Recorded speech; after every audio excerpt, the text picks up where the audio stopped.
حضرت ابو ہریرہ رضی اللہ عنہ فرماتے ہیں میری ماں اسلام کے دامن سے دور تھی، میں اسے اسلام کی دعوت دیتا تھا، وہ مانتی نہیں تھی۔ ایک دن دوبارہ اسے اسلام کی دعوت دی، اس نے پیارے آقا کی شان میں ایسی بات کہی جس کو میں سن نہیں سکتا تھا، میرا دل بڑا بے قرار ہوا۔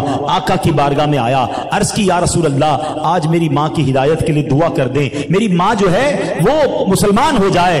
نبی پاک نے دعا دی اللہم اہدی ام ابی ہریرہ، یا اللہ ابو ہریرہ کی ماں کو ہدایت عطا فرما۔